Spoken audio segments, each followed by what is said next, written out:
Dating DPWH Undersecretary Roberto Bernardo muling humarap sa pagdinig ng Senate Blue Ribbon Committee sa maanumalyang flood control projects. Bernardo, inaming lahat ng empleyado ng DPWH mula po secretary hanggang laborer tumatanggap ng kickback kasama ng iba pang ahensya ng gobyerno. Samantala, dating Senadora Grace po, idinawit na rin sa mga tumanggap ng umano'y kickback. Ang mga detalye sa balitang yan, hatid ni Mean Corvera. Mean. Well, muling humarap sa pagdinig ng Senate Blue Ribbon Committee si dating DPWH Undersecretary Roberto Bernardo at nagbigay pa ng mas maraming detalye sa nangyaring anomalya sa flood control project. Kinumpirma ni Bernardo na nagsumita ng SEPMAng supplemental affidavit sa DOJ para sa iba pang detalye sa kanyang mga aligasyon. Ito sa mga bago niyang pasabog, dinawit ni dating Senator Grace po. Sa kanyang salaysay, sinabi ni Bernardo na third quarter noong 2024 nang tumawag sa kanyang staff ni po na si J.Y. De La Rosa para sabihin kay dating Secretary Manuel Baroan kung maaaring ma-accommodate pa ang proyekto. Sinabihan umano sa ni Baroan na may 500 million na para kay po at inutusan siyang tanungin para sa listahan ng mga proyekto. Ang peraan niya, ibinigay niya sa staff nito sa Diamond Hotel sa Maynila. Nagdetalye rin sa kung magkano ibinibigay na commitment o kickback sila dating Senator Bong Revilla, Nancy Binay, Senator Francis Escudero at Bingoy Estrada.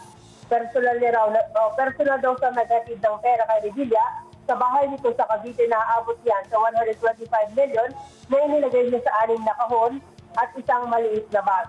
Ang staff naman ni Nancy Binay,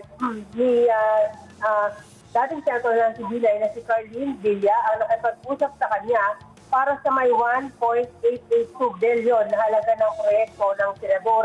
Aabot niya sa kabuang 460 million ang nakuhang komisyon umano ni Binay at may pagkakataon na nag-advance pa ito ng 50 million dahil sa holiday season.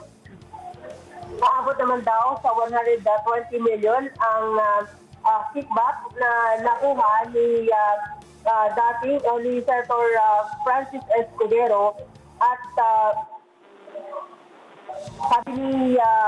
sabi ni Bernardo, ang lahat din ng inamin niya na mula secretary hanggang undersecretary hanggang sa laborer ng DPWH ay tumatanggap ng kickback. Lahat din niya ng mga mabatas na proponent ng mga flood control projects may sarili umanong mga contractor.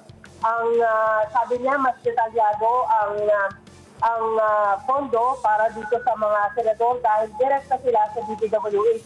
Taliwas yan doon sa mga kongresista na sa mga district engineers nakikipag-ugnayan.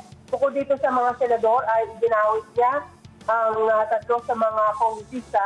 Yan ay sina dating Congressman Saldico, dating Congressman Mitch Cahayon, at dating Congressman Rida Robes, ang mayor ngayon ng San Jose del Monte sa Bulacan. Kanina tinanong ng mga senador yung mag-asawang Curly at Sara Disaya doon sa detalye ng mga binanggit nila o pinangalan ng mga senador, kongresista na umano'y humingi ng kickback.